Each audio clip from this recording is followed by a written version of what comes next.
Used to have a thing called family night, where it's basically like you would split off to different interests. And that was the idea. We were supposed to take that same idea and say, well, some people are interested in maybe just music, or some people are interested in video games or shoujo content. And so that's what the family night actually was. You were actually supposed to get people within the club to kind of have smaller discussions about these kind of things.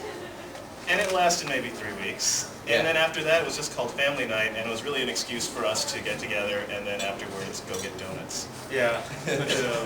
And have a contest on how many donuts you could eat. Oh god, that was a terrible contest. Yeah, that's not so After good. like 6 Krispy Kremes, you really want to kill yourself. What about you? I lasted one Krispy Kreme and I was done. Krispy Kreme? Is it still called family night? It's not, right? It's called game night. It used to be like an '06, but sometime it changed. Because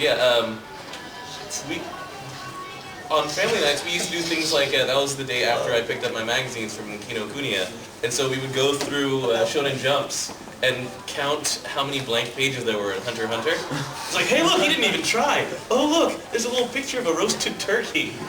Oh look, this is an entire blank page! He's not even trying anymore! It was There's a box on this page. There is a box on this page. And not even like, a word box, like 4 lines. Oh look, motion lines. Yeah. That's the entire page. That's right. And dialogue. And for some reason that was still totally popular, and still is popular. It still is. But yeah, also we would like just show random things on laptops and just like, hey, this is a music video. This is really weird. Or those commercials that Eric and Sung would discover. It's like, what the hell is this? Yeah, we used to watch actual shows that we would download, and then we'd actually find the commercials in between the shows to be more interesting. We'd just cut them out and just watch them over and over. Back when there wasn't that much content to go to, or back before YouTube was big. Yeah, this was before YouTube. We would actually just find stuff on like Winnie and Share and things like that. It's like, hey guys, look at this. I swear it's not porn this time. Half of the time I was right. Sometimes you try to be right and it was wrong. Yeah. Pretty much it became a big excuse for the officers to kind of just hang out. Because yeah, the whole core of a college anime club is to find people with the same interests and go, hey, these are people I can talk to and not feel that awkwardly. Yep. And it helped a lot of us get out of our awkward phase. Well, now we have something called a manga club discussion. Manga social. Manga It's social. before game night. So Yeah, you have like starts 3 an nights hour a week that you before. get together? No, Nice. no, it's right before. It's right before game night. Game Oh, night okay. starts at 7:00. This starts at 5:30. It's basically a book club but for manga. Okay. Okay. Shoujo Club was kind of like that back in the day. But it was just Egan and his ladies. And it Yeah. was a bit more exclusive. Yeah. Actually, that brings me to another question. What exactly was shoujo club? It's so weird to me, like hearing about this, like, oh, these old legends. legacy things. What is this? Yeah. JoJo Club was basically Egan and like 6 girls, wasn't it? There's a bunch of girls that had the same interests in the same shows and the same, like, sewing, not sewing, knitting, and gonna go find cupcakes and, like, baking. And it really ended up not being very much about shoujo, but it was kind of like a group of people that Shoujo had was the the same excuse. interests. JoJo was the excuse. It was the people it was the reason they got together in the first place. They pretty much started hanging out like outside. Oh, when was this? 2003, 2004? Yeah. Yeah, around then.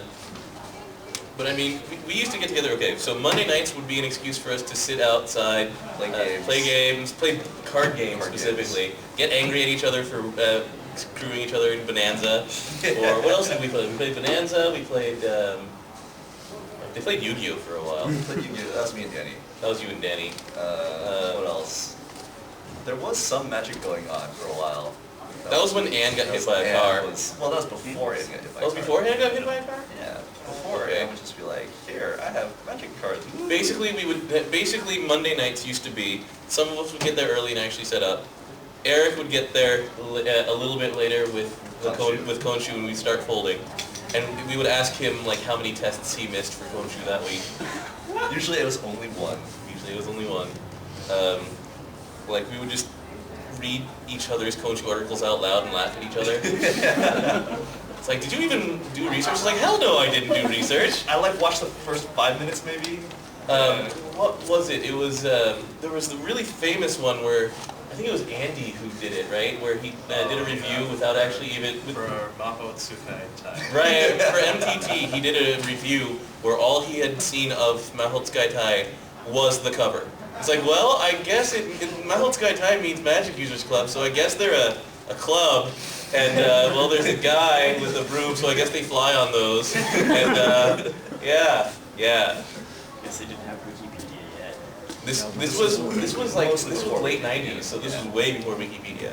This was when Usenet was still basically the main method of disseminating information. Also, slightly earlier than that, there was Eugene Kim, who was infamous. And this guy, who actually went to my high school, was like maybe 3 years older than me. He went to the Berkeley Club, and he was the kanju head for a while.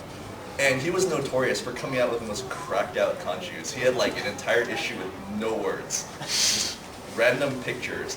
And he didn't believe in desktop publishing, so he actually cut and paste like with actual scissors and paper and paste kanjus together. Man, that's great. It was crazy. Oh, for anyone who is not part of the club, Konshu was basically the newsletter that was distributed to all the members. Well, it's not a was, it still is I mean, it is, being sorry. distributed. It's that piece of paper on the table before you step into the showing. Right. The one that you usually pick up and maybe wipe your ass with later. There's some really good Konshu. There is a really good Konshu, but am I deluded enough to think that anyone other than us read it? I don't know. Yeah, other than us. Do you write for it? Yes. Alright, okay. Who else here has ever read a Konshu in their life? Okay, who else here has also written for a Konshu? Yeah, see? Exactly. It's, you write for it and then you read it. Who here has not written for it but has read it? Yeah! Woo! That's what we miss midterms for. That's right.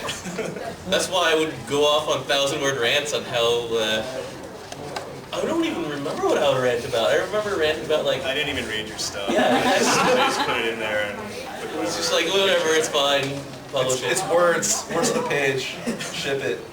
So how old is Konshu? Konshu's really old. As old It's as been around. the So the club's been around since 1989. So I taking your family behind me. it started in like 92 maybe? I think so. Yeah, pretty early. Maybe older than you. Dun, dun, dun. Is it? Finally. I hope it's not older than you. Oh, thank God. Oh, It's getting oh, 89 is Born in very 88. Wow. It's so weird when I meet people now like, I was born in the 90s. I mean, this is the thing is that, fluctuate as often as it does now. Oh yeah. yes. Not when I was the editor. Mainly because I wrote it up. Basically, there were entire years where the only people who would write for Coach would be like me, you, and Eric. Yep. And occasionally Sub, I think. We used to do something where if you were a new officer as well, you had to You had write to your write. officer introduction so we could get an extra article out for that week. Yes. And apparently one guy didn't like doing it, so he just talked about how he was angry at his father. And then at the end said anime as like the last word. And so I think after that we stopped doing it. Maybe you guys still do We it? still do it. Alright. It is a good way to pad out Konshu. That's how you do it, baby. That's how you do it. I'm just thinking, it's like, just thinking about how many cons that Cal Animage has founded or infiltrated. Yes. Because it's like, Animage in the original days founded Anime Expo. That's right. Tatsugawa. Tatsugawa, the founder of Cal Animage also. That's right. Cal Animage also, by extension, founded PMX. We don't really talk about that one. And there's AOD in San Francisco, which is like 90% Cal Animage. Pretty much. The only person who isn't really Cal Animage was Hank, and that's just because Hank was a member. He was a member, right? Member, Yeah. non-officer. Yeah, Bryce is the lone holdout of the non It started at Tempura Anime though. That's right. So technically Rob too. Yes, Rob. Technically. Let's see. Cal Animage has a massive contingent at anime. Yes. Massive. Given that I'm third in command now, yeah. So No, that's not worth a move. No, it's worth a move for me because it ain't me. Touche. It's worth a woo for Fanime because it's not Joe Woo wasting their money too. Not sorry, that's completely out of the scope of this panel. Anybody else have any Rob's not questions about bitter. Cal Animage? Other Keep questions? fiddling with that thing near